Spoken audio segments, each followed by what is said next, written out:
Hello and welcome to Get It Started, Get It Done, the Banyan Security podcast covering the security industry and beyond.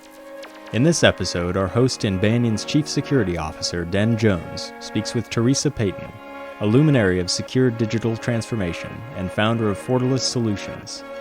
We hope you enjoy Den's discussion with Theresa Payton. Welcome everyone to Get It Started, Get It Done. I am your host, Den Jones, Banyan's offering into the podcasting world to try and educate and a little bit of wit and wisdom. So let's see. Really excited this week. We've got a great guest, Theresa Payton.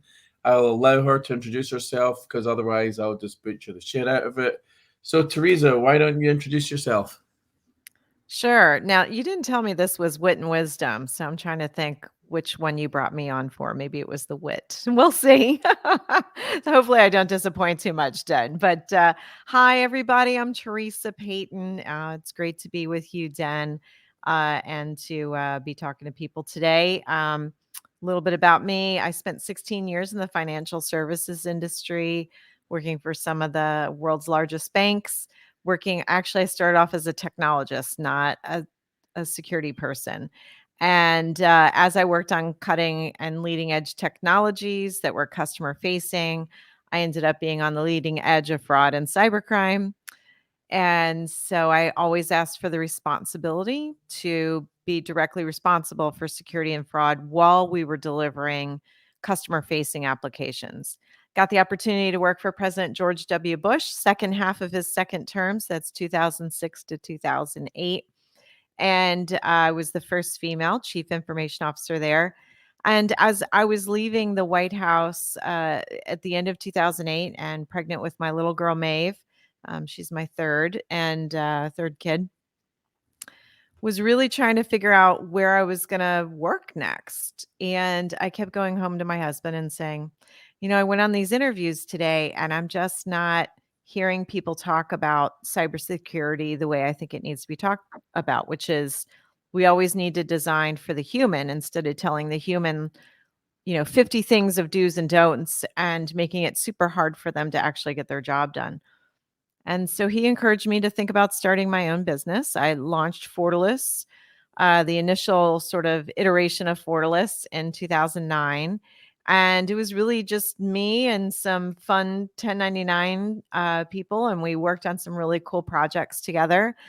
And then I thought, you know what? I'm going to go for it. I'm going to stand up my own company and really go all in on offering boutique, bespoke cybersecurity solutions. So I made that pivot by about 2014 and have an incredible team of very talented people.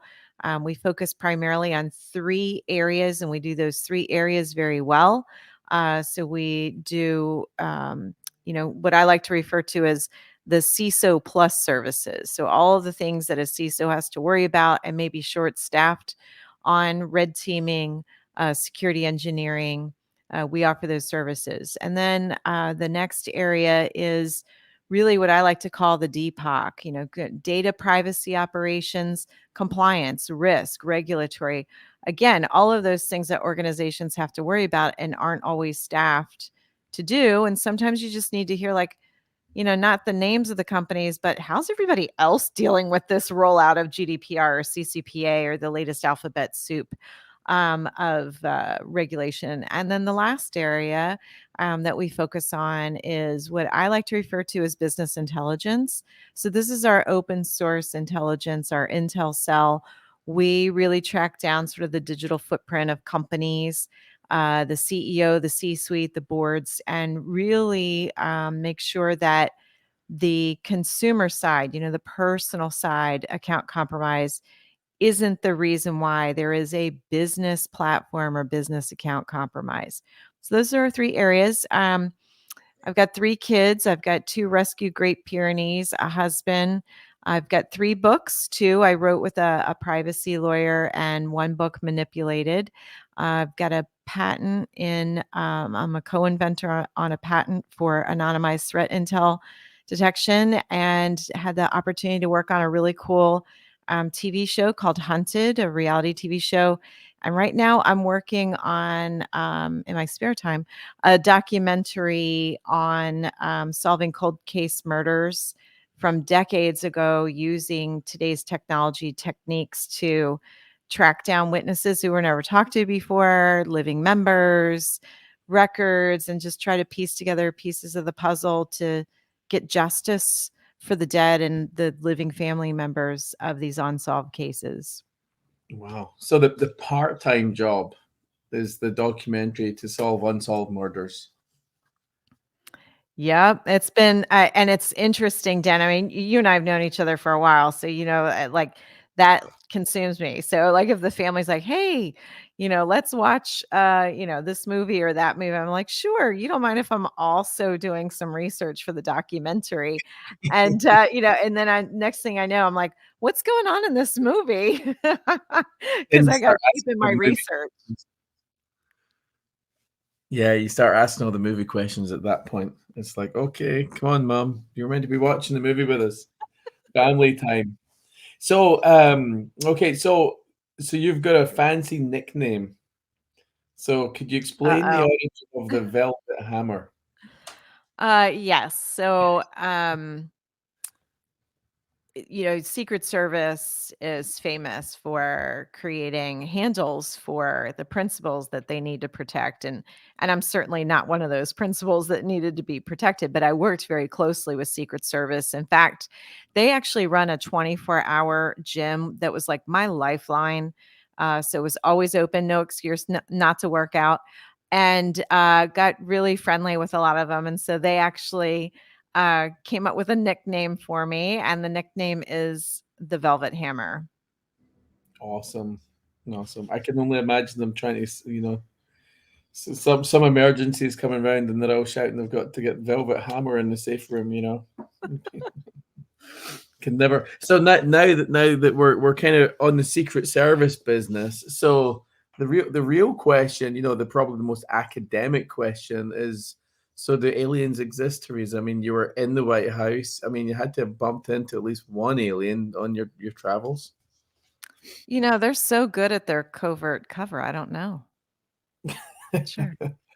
Well, I'd certainly say I've bumped into some aliens in nightclubs in San Francisco a couple of times. At least that's what I seem to remember about that story. So okay, so it was kind of cool because I was going to come back to this. So you explained a little bit about the emphasis to start the company, right? So Fortalice and you and I met through working together at the cybersecurity Microsoft Cybersecurity Council. There's a couple of sessions there. And then we met again because when I was running enterprise security at Cisco, you were already doing a lot of work with the Cisco team and stuff. So I recall doing a really good tabletop exercise, and there's some of those kind of services that I think a lot of companies don't really think about. Like, first of all, they think they'll never be breached, right? So you go in there with the "oh, it'll never happen to me" syndrome, but then when it does happen to you, you're if you haven't done any form of planning or preparation, then you're totally screwed and caught off guard. So the tabletop exercises, if you were going to give one word of advice on why they're important, what would that be? This is so unfair, Den. I'm not a one-word person, but I would say performance. If you're in the middle of a crisis, you are going to execute your performance the way you practiced. So if you want to have elite performance, you got to prepare. Yeah, and I think also, I mean, every company I've worked in has been under attack. I mean, I was fortunate in Adobe and Cisco, two great companies, but they're also two great companies that there's certain elements that want to attack them, either get their technology or get their customer data, or all of the above, right? So for me, that meant good investment in a lot of the right areas, and we're doing some great projects and stuff. So kind of sit in there and watch the tabletop exercise go down and the scenarios that the team came up with, I thought was brilliant, because the other thing is, if you let the employees come up with the scenarios as opposed to like an external like you guys, then we're going to pick with bias, and we're going to pick maybe the easier one, right? So I really enjoyed it for that purpose. Now, so where do you see like Fortalice going in the future? Like, what's the big thing from a business perspective? Are you going to stick with the three angles, or are you going to introduce some more stuff? Yeah, we're going to actually kind of reimagine some of the services that we offer in those three angles. So, for example, all of our clients, and us included, we keep talking about this gap in talent and gap in skills. And so I decided that I was going to literally put my money where everybody's mouth is, so to speak. And so some of our R&D that we reinvest in the company, we actually invested in creating training curriculum that's accessible, affordable, and practical. So it's not just book smarts and book learning for the sake of book smarts and book learning. So we've launched a class, and we could have done it on our own. It's an offensive cybersecurity course. It's really meant if you have to sit for the OSCP, this will help you pass. The failure rate is really high right now. And the courses that you have to take to get ready for it are incredibly expensive. And I just wanted to disrupt things and stop talking about, oh, it's such a shame we can't get more people, and say, how do we make it accessible, affordable, practical, and have people ready to work when they finish one course? And so our OCO course is offered through a partnership with Immaculata University for those people who need CPE credits, for those people who want college credits, but also to give it legitimacy of this isn't just, some boot camp run by a company, trying to make money off of training. This is really the real deal. So we spent a lot of our R&D time over the last 12 months developing that course to help end the skills gap.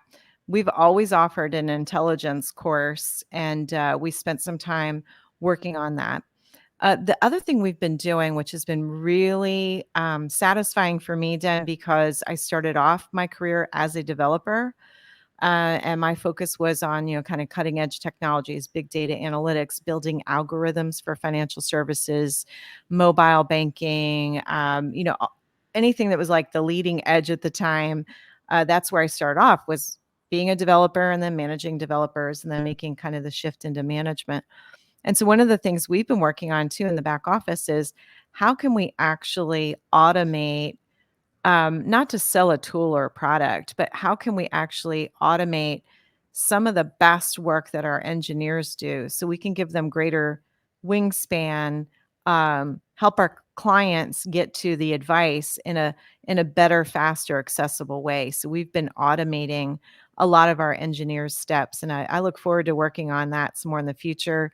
A lot of our engineers, both on the red team and the blue team and the risk assessor side, have really enjoyed kind of having this creative outlet to work on development versus just, doing wash, rinse, repeat. Yeah, not that every consulting service is the same, but sometimes there's pieces of it, the setup, then the red team, or the setup, and then the threat hunting that feels the same. And so this kind of helps them automate and scale that, and then really focus on the really cool, unique, sort of master craftsman type tasks. Yeah, it's funny because in a lot of that there is, I mean, you don't think of it as repeatable because it's different customers, but the reality is an incident's an incident, and how you respond to an incident is pretty structured, right? Um, and it's funny because I totally get it. Like after a while, I'm sure they can become jaded if the team aren't doing something else to occupy their mind over and above the, yeah, we hit another incident. Um, Now, I was going to ask it earlier. So the first CIO at the White House, I'd captured that from your bio earlier, right? Um, but then my notes went down a little path of, you know, you're big into women in tech. How do you inspire? How do you promote that? So the help a girl up, I think it is, right? Is it help a girl up, raise a girl up? Oh, Something Help like a Sister Up. Yeah, we have a group, and it's for men and women, called Help a Sister Up on LinkedIn, and it's been kinda cool to watch that group just sorta organically help each other grow, find a job posting, post an open job. So that's been kind of fun and cool to see that grow over time. awesome. And then in your male dominated industry, what would you say as you're trying to aspire in your leadership career? What do you say was probably the hardest challenge that you faced, being a woman in tech? And I'm not gonna say that I'm gonna walk into it and focus on myself because I always say, what people think of you and how they treat you, maybe you can't control that, but you can control your own response and you bring your own biases to a situation. So I'm going to focus on myself. And what I will say is I oftentimes going into situations knowing I would be the only female and knowing perhaps, especially early on in my career, that maybe my teammates actually hadn't worked with the female before. So not the only female on the team, but like there hadn't been a female on the team before. Yeah. And so I always felt like I had to show up and I had to be flawless in everything. And so I over prepared, I over agonized, everything was over the top. And I look back and a lot of that was key to being successful and being accepted. But it also was a lot of extra stress I'm not sure I had to put on myself. Mhm. But I did. And so I would say one of the greatest things for me to overcome, I would from time to time have somebody say, "Are you even technical?" or "Do you know what you're doing?" or things like that, or just assume because I came into the room I was going to take notes. But no, and I actually had. It's interesting. I had a female manager. At one point, it was in a meeting with me, and they're like, "Hey, Teresa, you're going to take notes," and I was like, "Sure." And so after the meeting was over, she pulled me aside. She goes, "Never volunteer to take notes again. And if you're in that spot, what you do next time is say, 'Oh, I took notes last time. This should be a rotational assignment.'" And I hadn't even thought about that. I was like, "I'm just trying to be a good teammate." She goes, "No, you're allowing yourself to be taken advantage of. There's a difference." So, I look back on kind of the way I approach things. And now what I try to do is both for men and women, just kind of give them advice on how to be the best teammate that you can and not to sweat the small stuff. I mean, certainly being prepared is really important. Did I have to prepare at the level that I did? I don't know. And maybe nothing would be different. If the workforce was 50-50, maybe I would still have been the same way, Den. I'm a little kind of like over the top A plus personality. So, um, but yeah, that was the biggest thing to overcome is just sort of that I'm not sure I belong here and I don't want to give anybody a reason to say I don't. So I've got to over prepare and be flawless. Yeah, and would that be the advice you'd give young aspiring women as they're trying to grow in their career? Yeah, I would give it to both men and women because you know what? We don't just need more women. We need more everybody. We are not going to win against cyber criminal syndicates and nation states insider threat. We are not going to win if we don't recruit as many people as possible. This has to be the tallest pole and the biggest tent, and all are welcome. If you're quirky, guess what? So am I. Get over it. We need you. Like if you're creative, we need you. If you're mathematical, we need you. If you're more of like you love drama, guess what? Cyber is a lot of drama. We need you. And so I would just say, all are welcome and we need everybody. And so my advice would be, yeah, prepare. Do you have to over prepare and be flawless? No, because we're all flawed individuals and every cybersecurity strategy is the best you can do in the moment you have and the resources you have. And even the best and the brightest, there's flaws in the security strategy because there's just going to be things that just aren't going to get done. Yeah. And I like how you say, anticipate kind of what you're going into. I mean, the fact that you mentioned that you anticipated that you'd be the only female there, and most of the people may not have even worked with a female before.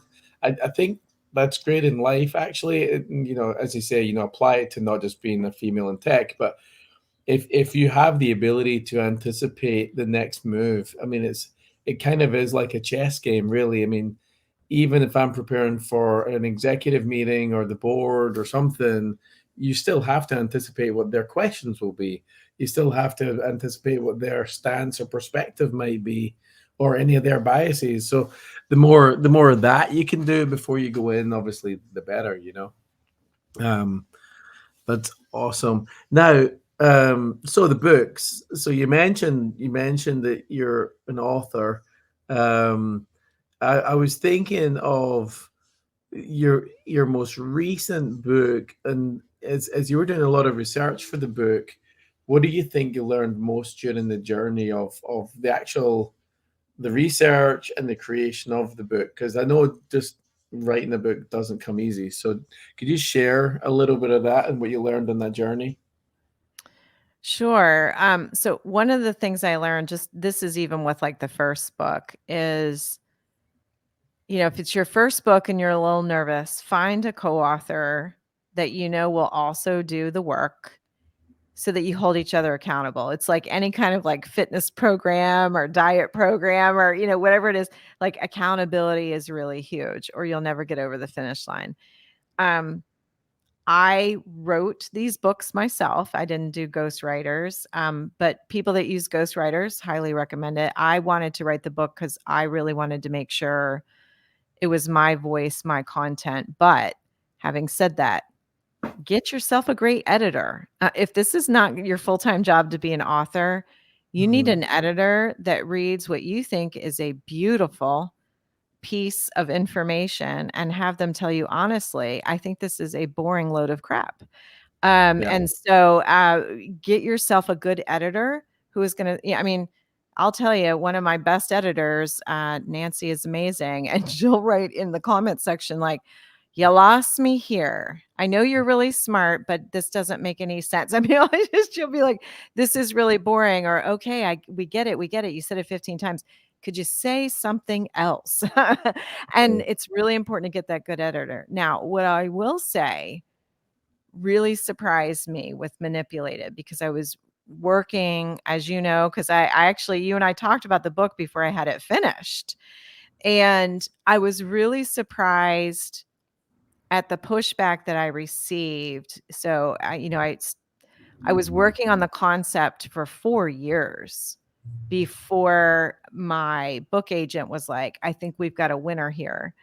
Mhm. Because when I first went to her, she said, misinformation, disinformation, deep fakes, getting people to get vaccinated, not get vaccinated, hate fracking, love fracking, influencing elections with no fix. That's like scary. And nobody wants to read nonfiction that has no fix. Right. And she's not wrong about that. But so we had to keep working at and working the concept. And I was like, okay, what if I do things in like a fictional vignette and then do the supporting research to go with like the fictional story? And so like a little bit of a spoiler alert for people who haven't read the book, in my fictional vignette, I predicted a contested 2020 election while writing this book in 2018 and 2019. The thing that surprised me in doing the research and interviewing people was how many people told me things like, well, there really aren't any manipulation campaigns that influence people on how to vote. Hmm. Nobody changed their vote or didn't vote or voted a certain way because of a manipulation campaign. Okay. Um, People who would say to me, there's no disinformation on healthcare. And again, my book came out. So it finally hit the shelves when all the bookstores closed in April 2020. So really lousy timing for a book launch. But if you think about it, right? So COVID-19 was not on my radar when I had to turn in the book for the final edits. But I did write in the book about Russian operatives pretending to be Americans, pretending to be American parents, arguing for and against vaccinations with all kinds of information and bullying and harassment of healthcare officials. Mhm. And that just further got amplified during COVID-19. And Dan, my take on something like that is, hey, your decision, your healthcare decisions, my hope for everybody is you do research, you talk to your doctor, and you make the best decision for you and your family. I'm not going to judge that. But what I do get upset about is if you are influenced by a disinformation campaign and your lives are impacted because you believe something that wasn't true. And so that was kind of the biggest shocker to me in doing the research for the book, was people really pushing back on me in 2018 and 2019 saying it's not that bad and people should learn to think for themselves. Yeah. And it's funny though, because we're in this industry and we recognize there's been disinformation campaigns for decades. I mean, I'd kind of go back to like the CIA having employees embedded in newspapers, right? The reality is every government in the world, and also non-government entities, they want to control narratives. So it's surprising to me when I hear someone say, "But I read it on the internet," and it's like, holy shit, like I might go to the little doc app on the internet and hope that might be kind of accurate, like then WebMD or some shit. But I'm not sitting there like deciding the future of my family based on what I read. So yeah, I mean it's interesting, and so once the book was launched during COVID, because it's the best time to launch any book, I guess. And you do all the book signings virtually, and you do the tour from your room. Um, and so, what kind of reception has it had since COVID and since everything's came out about elections fraud and things like that? Has people been really receptive to the book? Yeah, I mean, I'm really very blessed and fortunate on this. So we worked really hard to make sure the word got out that it was going to launch, and that needed support because bookstores were closed. And we ended up my book ended up being the number one hottest new launch of a book on Amazon. So that Wow. was great. So we were trending there for a while. I say we because I have an editor and a book agent, and the publisher, everybody, and my team, my whole team was cheering me on. And then just recently, I found out that The Guardian put out the 10 must-read cybercrime books, and Manipulated made the list. And so that was That's really, great. really cool. I thanked The Guardian for putting the book on the list. And I'm in the process of doing a second edition and getting it updated to reflect. It's like there's so much to cover. It almost feels like it could be a fully new book, but I'm going to do my best. To kind of update it and say where are things headed next. Oh, and do you think, I mean, is that just revisions of each section within the book when you do the second edition? Because it's not a separate book in its own right then at that point, right? Yeah, on this one, right now, the publisher's leaning towards leaving the book fairly intact, but adding brand new chapters so that you could sort of see the progression. It's almost like a history book, like a time capsule, and then adding new chapters of like what's happened. So that way, for people who didn't read it the first time around, they've got a foundation to start with. Awesome. Awesome. Now, the other thing that I don't know if everybody knows about you, but in as a woman in cyber goes, you're probably the most popular woman on the internet and on television. Now, I don't know, because when I Googled and I was searching, there were many videos and recordings of you online.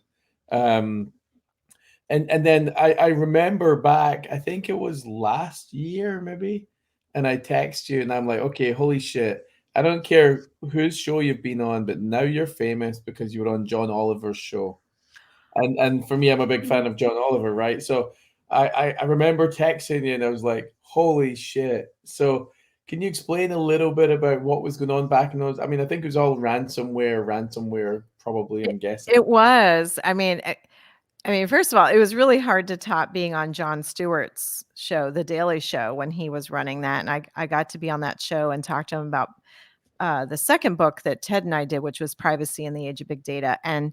And Jon Stewart is just wicked smart and so funny and just such a great guy.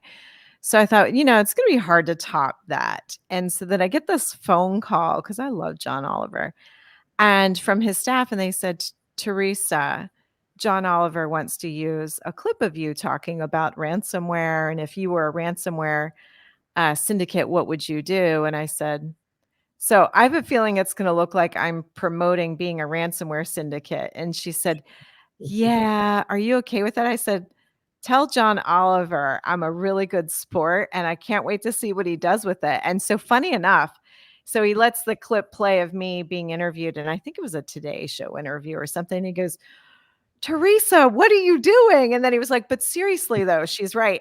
But it was funny because people who didn't know the piece was coming out, they were mad at him because Yeah. they felt like, and I was like, no, no, no, no. They asked my permission. And I said, look, to me, entertainment and humor for a topic so dark is the only way we're going to get through to people. And so I told his team I'm all in and I appreciate I mean, I think that's pretty classy. They called me. They could have just done it.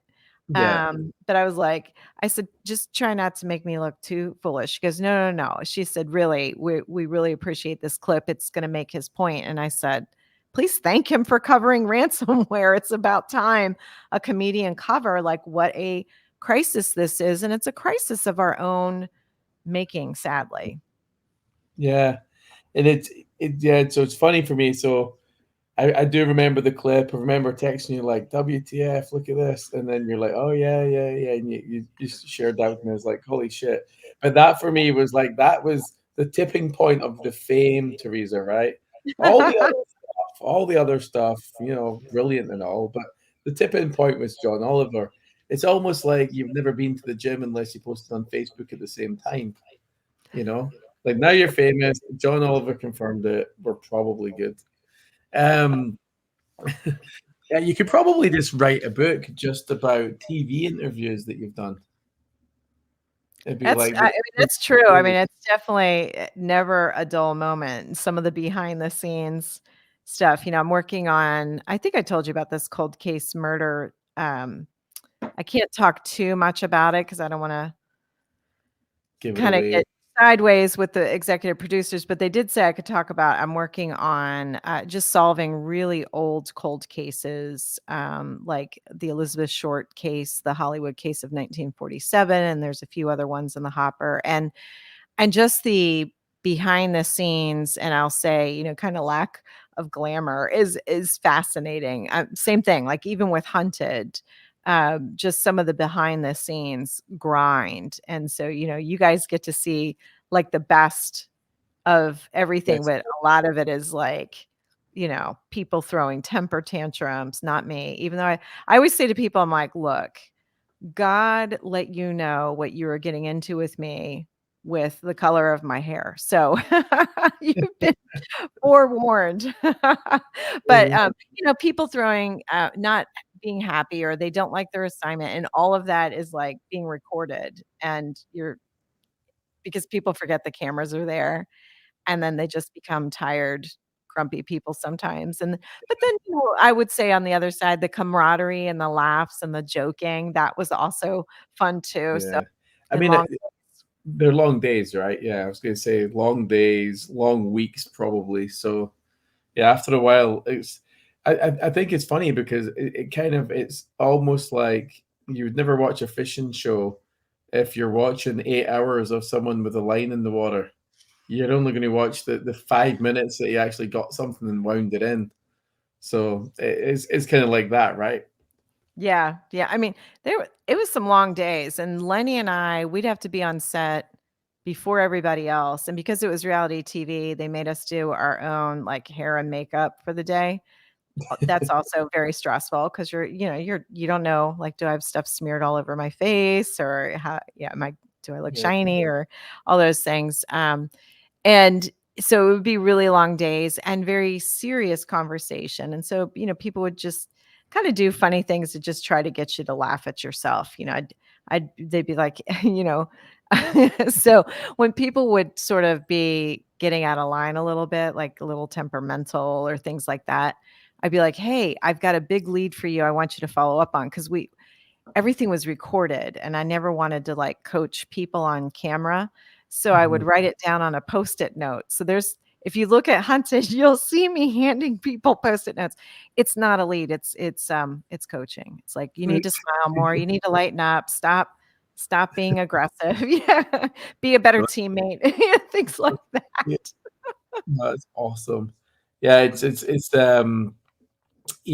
I think it's cool when like you're professional, so you've got this kind of cyber tech upbringing in your life, and then obviously it's now deviating. You've got like TV, you've got books, you've got your own company and stuff. So the Theresa brand, where do you see 5 years from now? How do you see you splitting your time? Because that's a lot of investment of time there.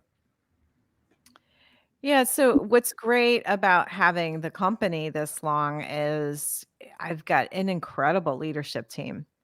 And so they're doing a lot more of running the day-to-day operations.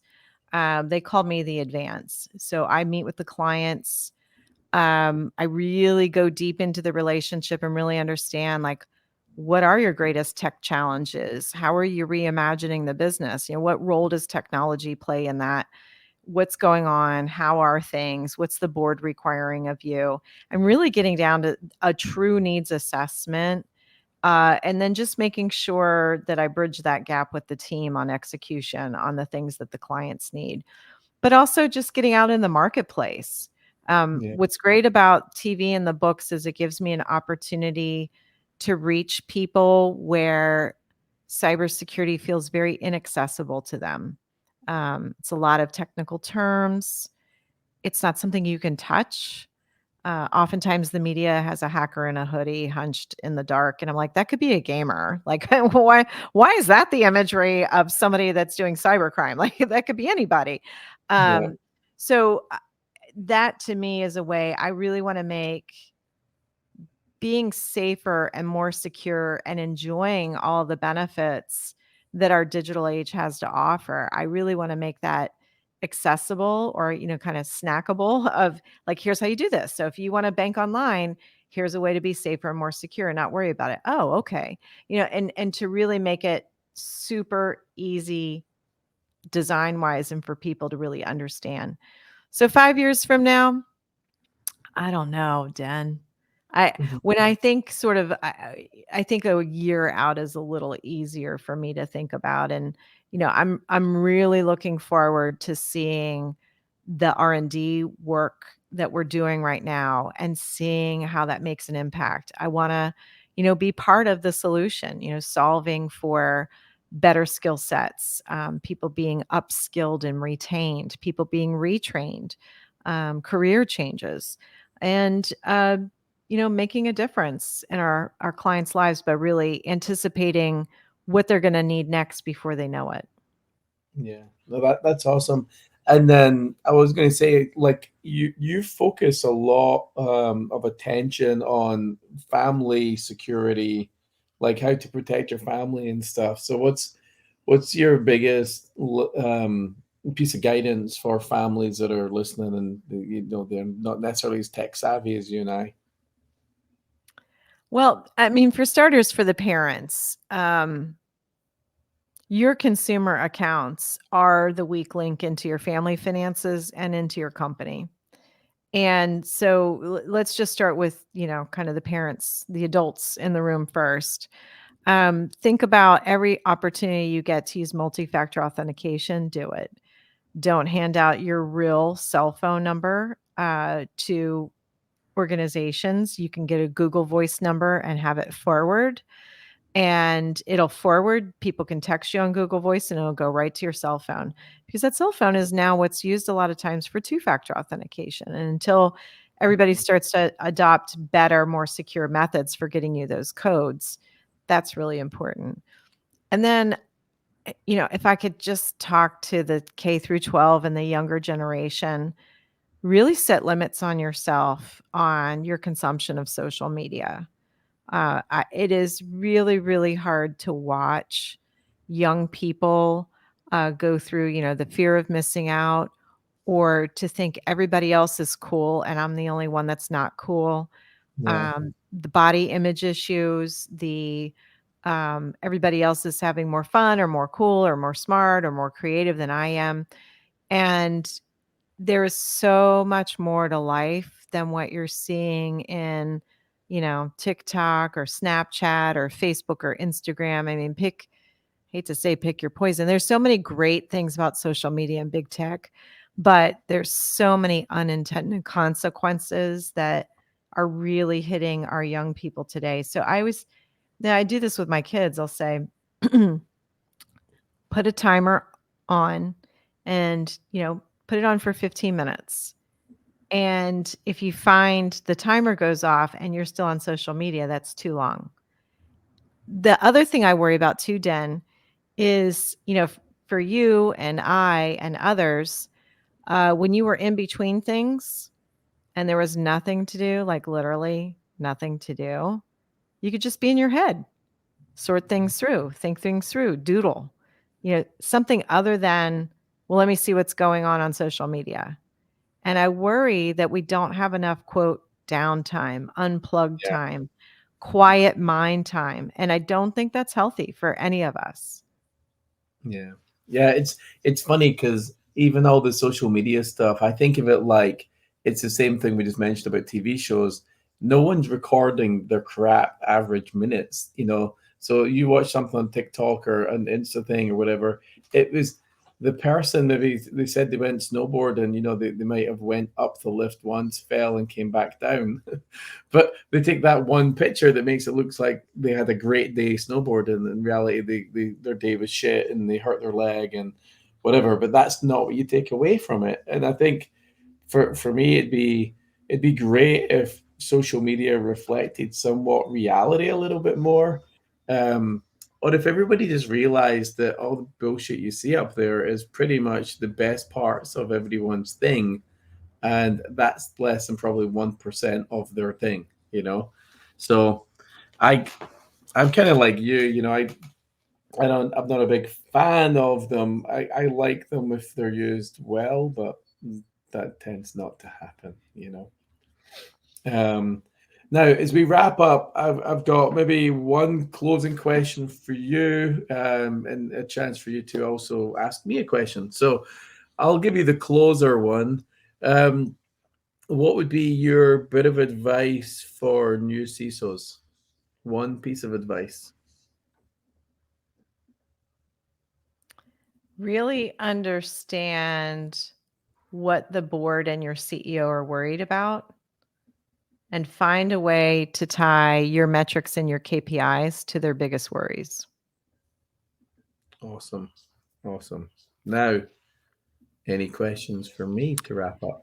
Yeah, so I've got two. So my first one is rock and roll or country. Rock and roll. Okay. And then my second one is, well, where do you see yourself in 5 years, Den? Well, as you probably recall from our initial meetings early on, you know, I had this aspiration to be a CSO.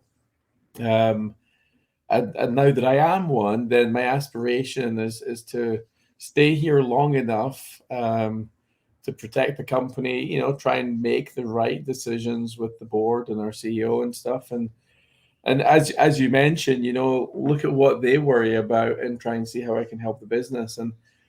And you know, so for 5 years from now, if I'm still at Banyan, because we're still being challenged, we're still growing, brilliant. Um, but my longer term is actually I want to be growing as growing the craft continually as both a leader and a technologist, but then also some point I want to move into paid board memberships. So do like paid board gigs as opposed to free board gigs.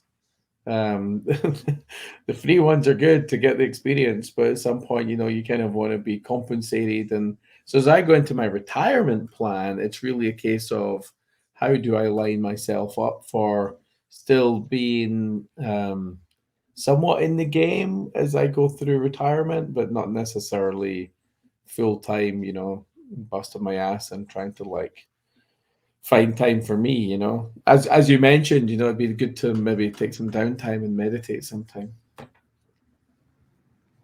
That sounds like a good plan. I like doesn't it. doesn't sound like a bad plan, right? Hey, having a plan at least gives you sort of your compass and your map. You can always decide to take a detour on your own terms along the way, right? Yeah. So if suddenly I won the lotto tomorrow, and I could buy more music gear, then I would probably detour the plan just slightly for a few months and then ponder on something else while I build a bigger studio. It'd be music related. So, Theresa, thank you very much. It's been a while to schedule to get you on to be a guest. I know we're both busy cats and stuff. I wish you all the success in your business, your books, your TV shows, your John Oliver appearances, and anything else in the future. And yeah, looking forward to catching up soon in person. So that will Yes, be that would be ideal. Well, thanks for having me on, Dan. It was really great to be with you and appreciate it. And you should have your own show like John Oliver. well at some point, but they've got enough British people having their own shows in the US right now. But they don't have Craig Ferguson any longer doing his stuff, so maybe there's room for a Scottish guy. You never know. Perfect. Thanks, Theresa. Take her easy. All right. Take care. Cheers. Bye. Thanks for listening. To learn more about Banyan Security and find future episodes of the podcast, please visit us at banyansecurity.io. Special thanks to Urban Punks for providing the music for this episode. You can find their track Summer Silk and all their music at urbanpunks.com.